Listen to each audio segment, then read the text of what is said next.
after I had my first baby, which was a vaginal delivery, I bought these vaginal weights. Yes. I'm like, I've done the Kegels. I'm active. I did all the workouts. There was like a set of like 8 weights, right? And I probably picked the 6th heaviest weight. And I'm like, I got this, right? I insert the weight, and to my shock, it fell the f*** out. It was like, ha! On the floor. I'm like, oh my God, my life is over. My life is over. Yeah. And I cried. Yeah, of course. Oh my God, I cried. I was like, I'm never going to be the same. Nobody's ever going to want to have sex with me. The baby daddies need to know. Yep. It's So only fair. share this with them. I know they were going to be like, I don't want to watch that. I don't want to listen to it. You f***ing need to, because if you're trying to get laid today or ever, you need to hear these things. Thanks to Sana Skin Studio for supporting the No podcast. Sana is a skin studio that is shifting the relationship with your skin and your products through goal-driven facials, real guidance, and clean skincare. Stay tuned for our promo code so you can receive $25 off of your first facial at Sana Skin Studio. Welcome to the No Podcast with me, Nikki Spo. Ladies and gentlemen, you are listening to the No with me, Nikki Spolstra. You are back for part 2 with Dr. Kat Vigo, and today we're talking about sex after you have a baby. It's pretty freaking scary if you ask me. I mean, it's exciting, right? It's in theory, it's supposed to be exciting. We're excited to get back on the horse. Sure. Of sorts. But it's also kind of scary, especially if you had a vaginal delivery. Sure. You're like, would something very large came out of here. Yeah. Sir. Mm-hmm. Yep. I'm not really sure you can fill that up, but I'm terrible. I'm terrible. I love it.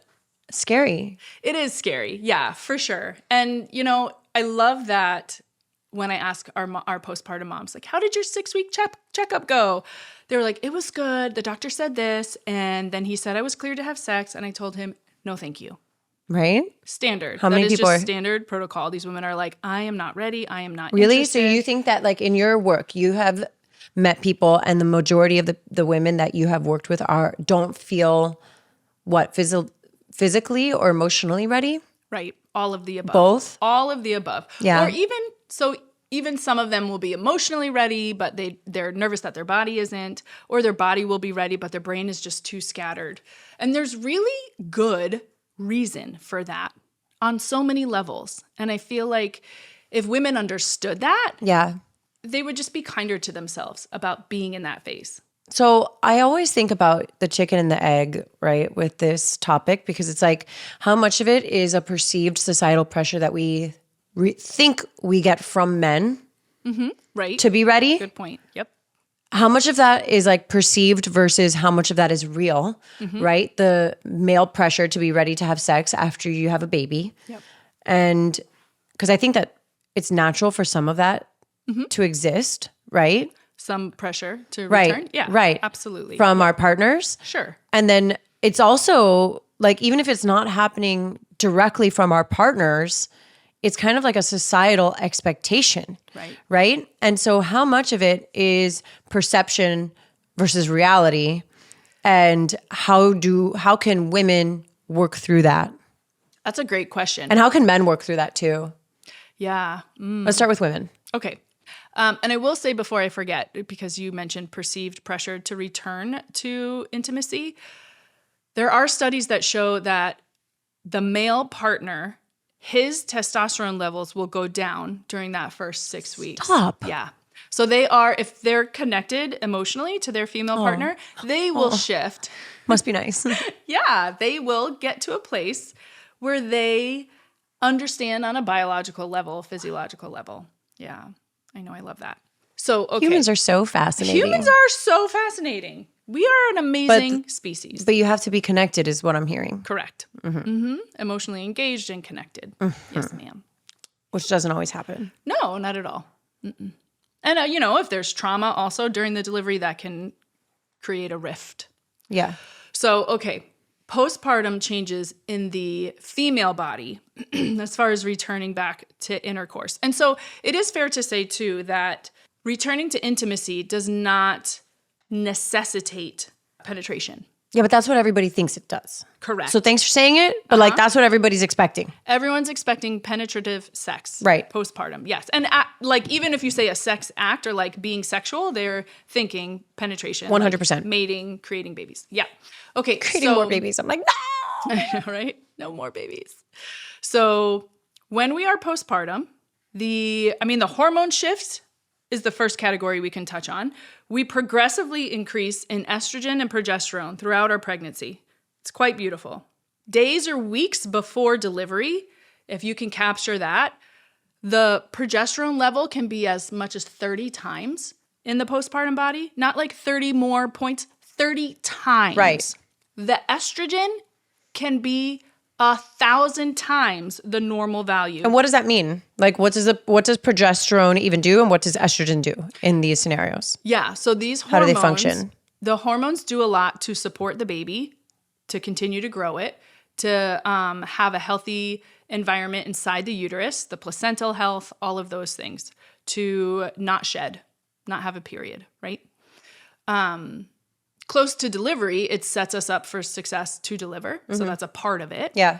But it also, estrogen is our sex hormone. So when we deliver the baby and the placenta, those two levels plummet. Okay. Like, so we're like, plummet. No sex in the champagne room. Absolutely. Right. Absolutely none. Like within the first 3 weeks, like almost no woman will even remotely consider a sexual encounter, for sure. Like psychologically even, like in her brain. When her hormones are that low, the drive, the intention, the capacity is really minimized. Okay, so what was your guy's name again? Star Wars? Adam Driver. Adam Driver. Okay. So. Am I blushing? I have so much blush on, it's hard to tell. Let's say we put a picture of Adam Driver in front of Nikki right now. Estrogen will start to pump through your blood. So there is an association with that. And so let's say Adam Driver's here, you guys are getting along well. Estrogen will start to pump through your blood. Your prefrontal cortex will turn off. That's your logic, your rational brain. Logic goes out the window. Your cerebellum will kick on. That's your emotional connection, and that's your motor control. Okay. So your body will start to get ready for intercourse. Okay, let's say this is actually going to happen. So those hormones have to pump through your body for even those brain shifts to occur. Okay, and then for your physiological body to get set up for intercourse, those hormones have to start to shift. When you are postpartum, you've immediately been depleted of those hormones. If you're breastfeeding, then you have prolactin and oxytocin. So that's also, we're not going to get those hormones. And then say if, God forbid, you're on the mini pill, which also further deprives you of estrogen. Not only you could see Adam Driver working out shirtless, and he could be like in your face telling you're the most beautiful woman that ever existed in this world. You're going to be like, bleh. Yeah. You'll be like, I'm sorry, I have to go feed my baby. You do what you want to do, but I'm out. Like, I'm out. You are incapable, nearly hormonally incapable of starting to be interested in intercourse because of those changes, okay? Then women who are postpartum, taking the mini pill and breastfeeding will report severe pain during intercourse. No way. Because of those things. Yeah, in an estrogen-deprived vagina, that's okay. It feels like sandpaper is what I'm told. So, you know how normally your mouth has a little saliva and it just kind of comes and goes. You got to swallow it. You can manage it. Yeah. If you put a cheeseburger in front of you, you're going to start, it's like Pavlovian. You start to salivate. It's going to increase. Okay. So we have a natural moisture level in our vaginas. Like at all times. At all times. Right. Not lubrication, not walking around like that. You're walking around moisturized, right? Moisturized. It's a lovely environment for that cavity. Lovely environment. Yes. So the good. baseline in an estrogen-deprived vagina is like if you've ever taken OxyContin and you're just like, you ever taken OxyContin? I'm like, I've done that for fun. You like any kind of med that Not will anymore. dry you out. Right. That's your baseline. And then putting lubrication in there to try to help is like just taking a swig of water.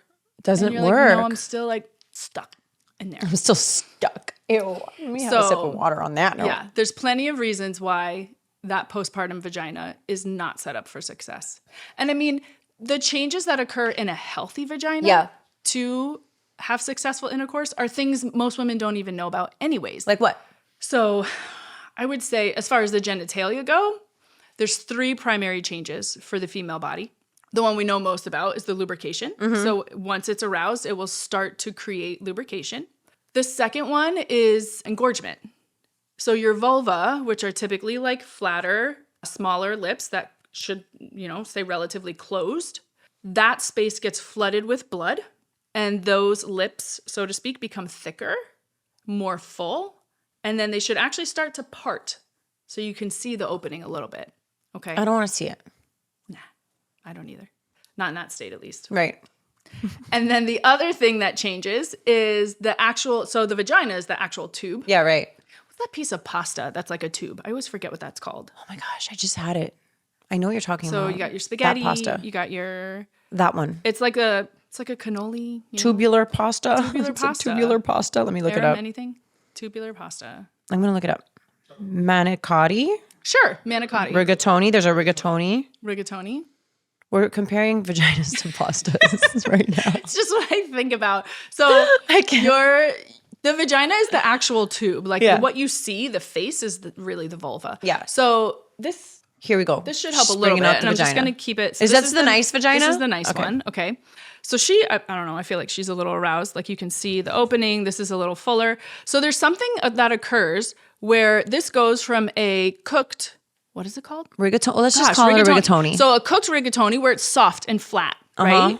To an uncooked one where it's open and hard. It's firm. The walls of the vagina become firm, and it's called vaginal tenting. It actually lifts. It almost creates the exact space for that penis to come in.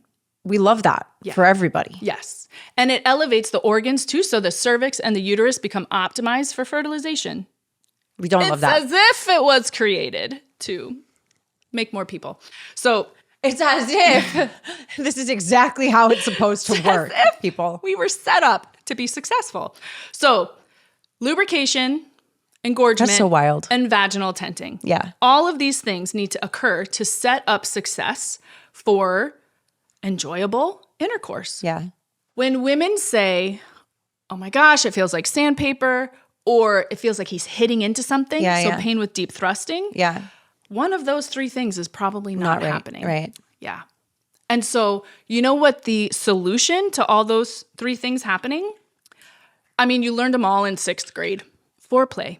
I was just going to say that. And it takes so much longer for women to become aroused than it does for men, obviously. Yeah. But the men are not privy to this information. Not enough men are privy to the information. Yeah. They need to know. They need to know. I understand. It's like an investment of time and energy. Yes.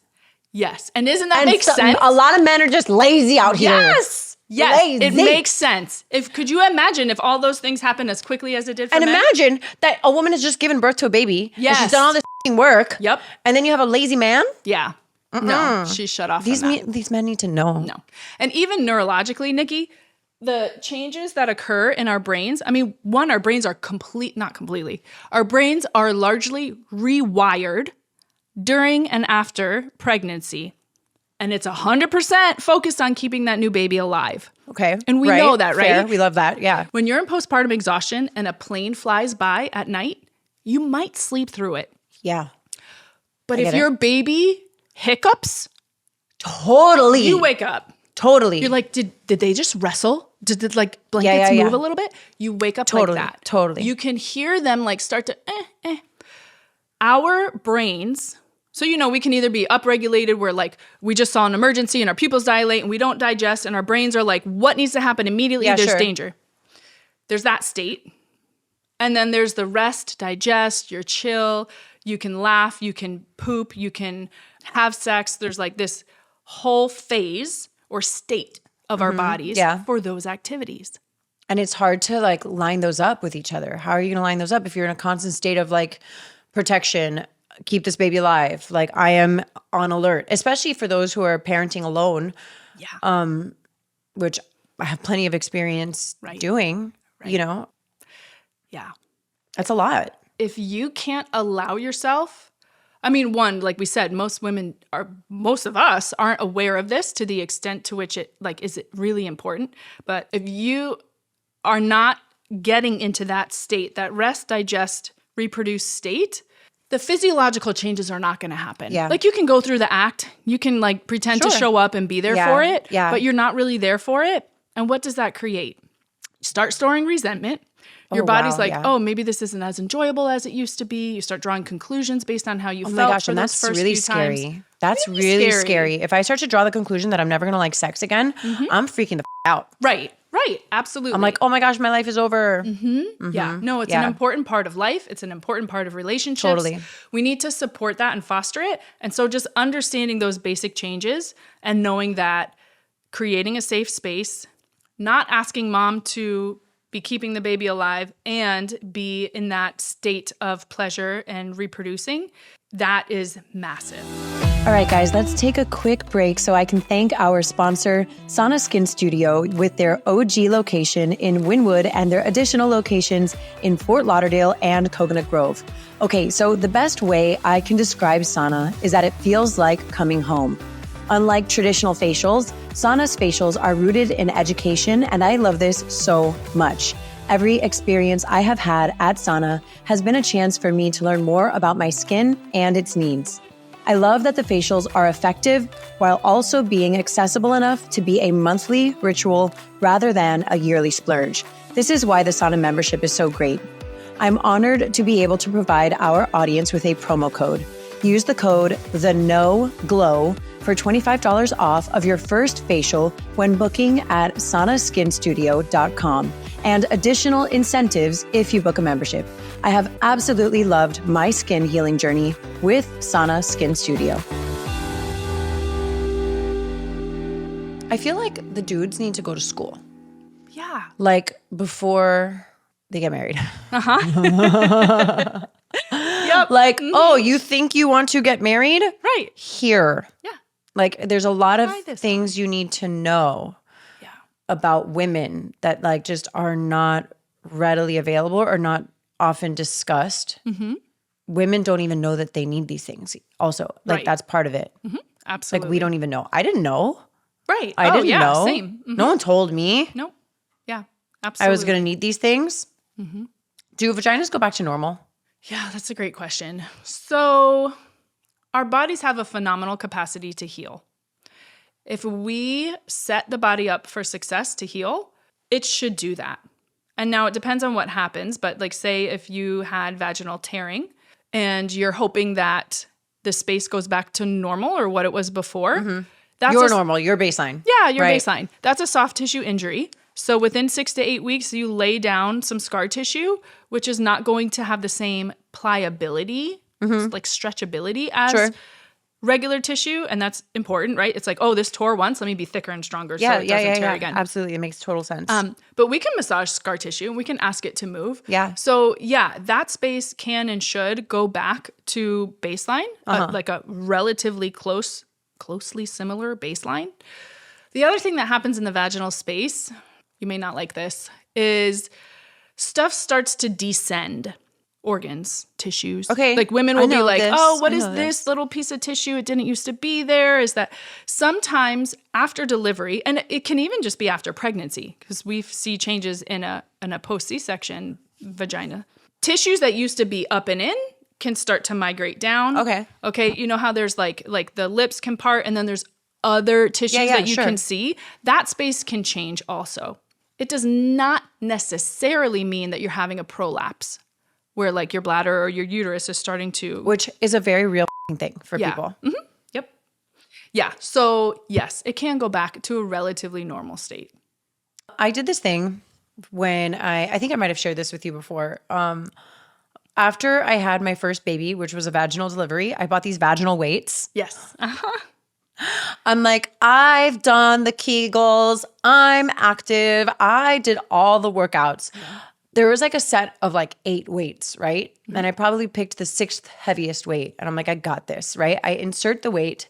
And to my shock, it fell the out. It was like, pop! on the floor. I'm like, oh my God, my life is over. My life is over. Yeah. And I cried. Yeah, of course. Oh my God, I cried. I was like, I'm never going to be the same. Nobody's ever going to want to have sex with me. Right. Which is in its own thing. Like, nobody's ever going to want to have sex with me. Not like, will I enjoy sex again? Right, Wasn't my right. first question. It was like, who can I pleasure? Yeah. Like, will I be pleasurable to a man? Right. Right. Which is cringe in itself. Like, Yeah. now I'm super selfish. I'm like, is it going to please me? Because if it's not, I'm not here for it. I'm a selfish bitch now.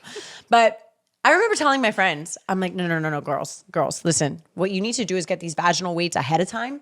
Before you get pregnant, so you have a baseline. What if I was always, so what I had to do, Dr. Kat, I was like, I worked my way back. I'm like, okay, so then I got to the lightest weight and I'm like, okay, I can sustain this, right? And over time, I was able to work out and like redevelop the muscles in that area so that I could hold the heaviest weight. Awesome. Right? Without having to think so much about it, right? Without having to be like, oh my God, I'm holding this thing, right? But I remember telling my girlfriends, I'm like, y'all should get these weights before you get pregnant. Before you get pregnant. So you know what your baseline is. What if my baseline was always like level 1? Right. And you expected yourself to squat 500 pounds. Right. Yeah. Like, what if I could ever only like curl a 20? Curl a 20, right? No. And then I went to go grab a 50 and I'm like, I'm depressed because I can't. You declare yourself weak. I declare myself weak. But really, like, my baseline was already by the way, I can only really like consistently curl a bicep curl like 10. 10s is like my safe space. I don't know like a about 10. that. I can do the heavier. Yeah, you can. I'm literally talking about the bicep, by the way. Yeah, bicep. Yeah. My f***ing arms. No, 10 is like a nice, like, sustainable, like I can do like to failure at 10 pounds. I can do more than that. Yeah, and you but should. My point is that like, if I had known before that I could only hold like a level 3 or something like that, maybe I wouldn't have been so shocked or depressed or like terrified, just terrified. Totally.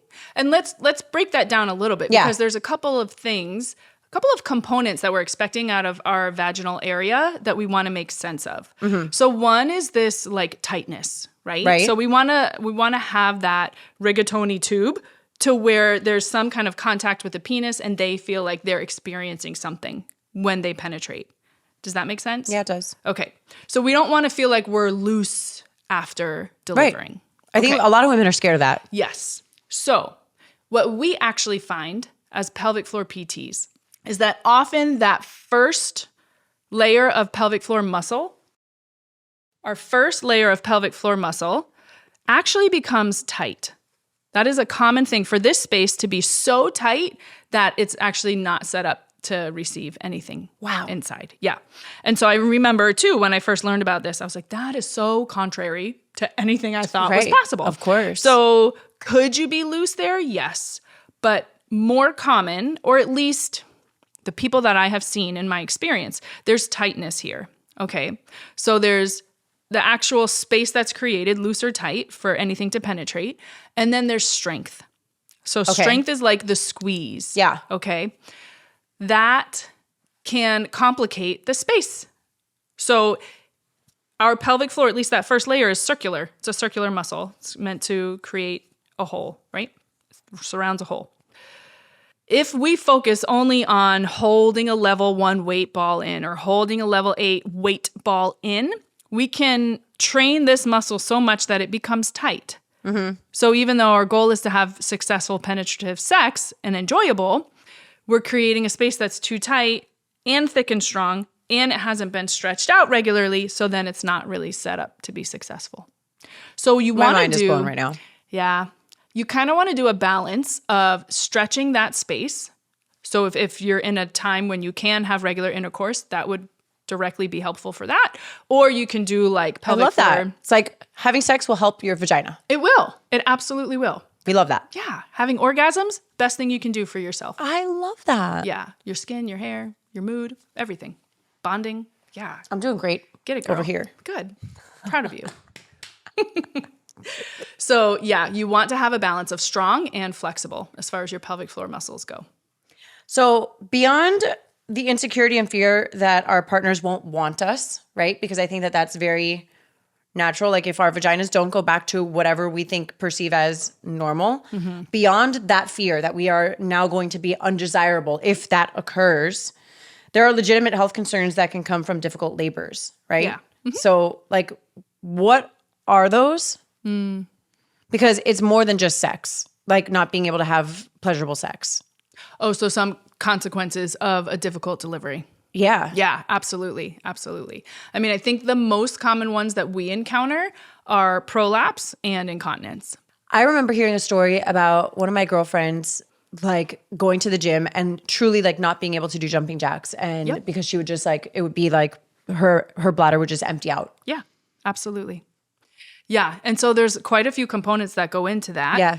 I know strengthening, again, is our first thing that we think about, but so there's a couple ways we could look at this.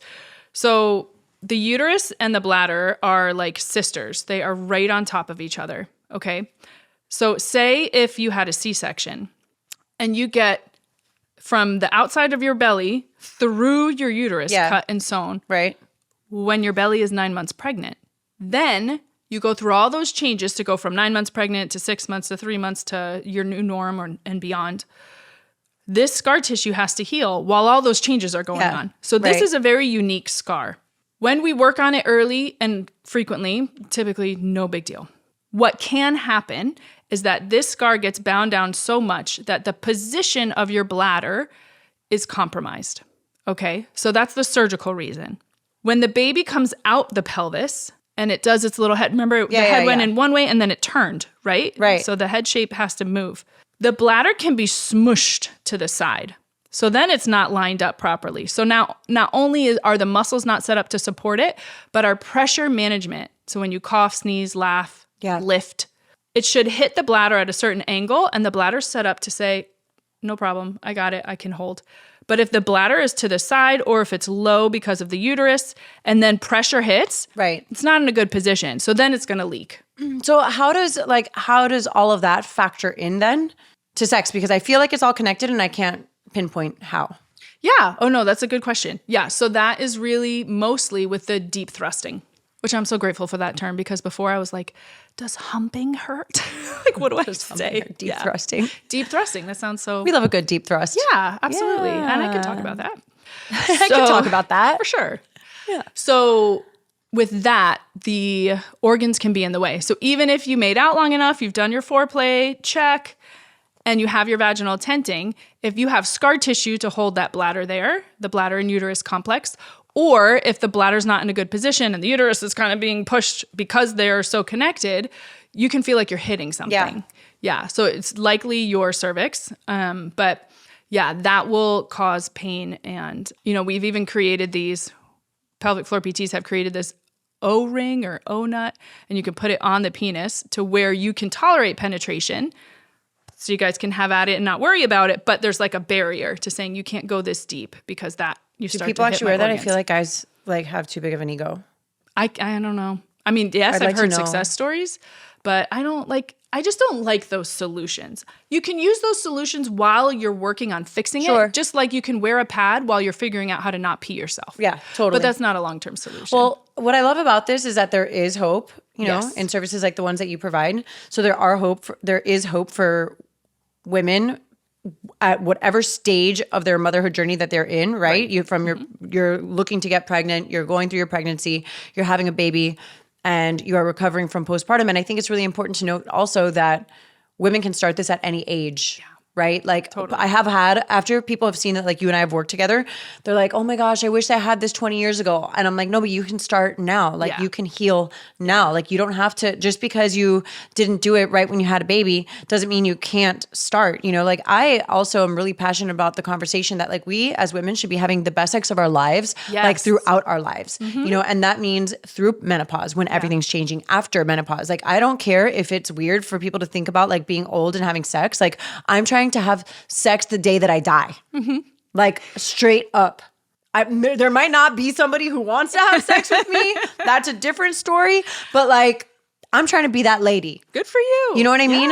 And so I also I want to kind of close on the psychology of things. Like, why do you think that women are reluctant to have these conversations with each other? Like, do you think that women are still like in this competition mode with one another where they don't want to like disclose, or they feel this like shame and embarrassment where they're like, I can't disclose that I'm going through these things because I need to like have the appearance or keep up with the Joneses that I am up here. Right.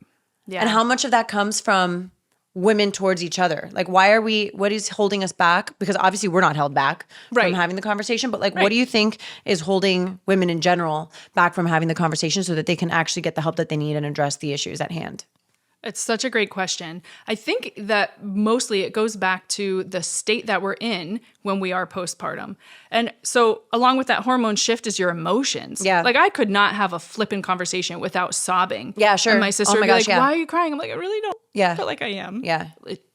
So, I mean, just like, you know, when you go to those mommy and me classes and the girl sitting next to you is like, oh, I put Junior down at 8 and he slept until 8 and I even had to wake him up, and you're like, you're a bitch and I hate you. Yourself. Yes. Like I can't even, everything in you is like, no. So normally as a grown woman, I could handle a conversation about like, oh, you're doing well in an area that I'm struggling in. Good for you. Can you teach me the ways? Sure. When I'm postpartum, I'm like, you and your entire family don't deserve to be on this earth. There's like this powerful rage that comes through. Powerful rage. Yes. I know. Yes. So if you're in that state where you can't handle that somebody else's baby is taking naps better than yours, to talk about something so intimate, like your ability to connect to your partner, to physically succeed with intercourse, to be in that place for a little bit week in and week out, like you feel like a depth of a failure that you can't stomach and you can't handle it emotionally. And there's really no, like, where do you go to talk about it? Where? Truly. Hear me. Exactly. Talk to me about exactly. Yes. I feel like if people just like talk to me about the matter. Yes. You know what, Dr. Kat, I hope that we've created a safe space for people to even just think about having these conversations. Absolutely. That's a dream. You know? It is. Because I think that the more we talk about these things, like the more people are able to ultimately come home to themselves, to feel happy and secure in their bodies and in their minds, and so that they can go and like thrive and be the best versions of themselves. Heck yeah. So Dr. Kat, this has been so much fun. If you haven't already checked out our previous episode, our previous series, that one's a great one. We talk about so many different things. Kat brings out like 3 different vaginas, not hers or mine. Just you know, go check it out and watch the video, because the video is really, really helpful. And also I feel like this episode needs to be shared with the baby daddies. Yes, like I agree. Sex after having a baby, like the baby daddies need to know. Mm-hmm. Yep. It's so only fair. Share this with them. I know they were going to be like, I don't want to watch that. I don't want to listen to it. You need to, because if you're trying to get laid today or ever, you need to hear these things. Yeah. All right. And with that, mic drop. Thank you so much. Dr. Kat, where can people find you? Yep. So I'm mainly on Instagram at Painless Pregnancy. I do have YouTube as well, Painless Pregnancy, and Facebook. Awesome. We love to hear it. Also, if you are interested in Dr. Kat's services through Painless Pregnancy, she is doing 10% off of your initial consult because you watched this episode. So there's always that. Stay tuned, because I'm always documenting the exercises that we're working on as a part of my own recovery and continued health. Peace out. This podcast was brought to you by Sana Skin Studio. Be sure to use my code, TheNoGlow, for $25 off of your first facial at Sana when booking via sanaskinstudio.com. More than a skin studio, Sana is a movement towards healthier skin and self-love. Thank you so much for listening to The Know. If you loved this episode, go ahead and share it with a friend. Words are so powerful, and someone may need to hear what we covered today. And if you really loved this episode, please take a moment to rate the show and leave a review. Your comments are so important and valued, and they give other listeners insight on what to expect on The Know. You can connect with me personally via Instagram at Nikki Spo and The Know with Nikki Spo. My hope for you today is that you are fearless in looking inward so that you can be your highest, most authentic self and go after the life of your dreams.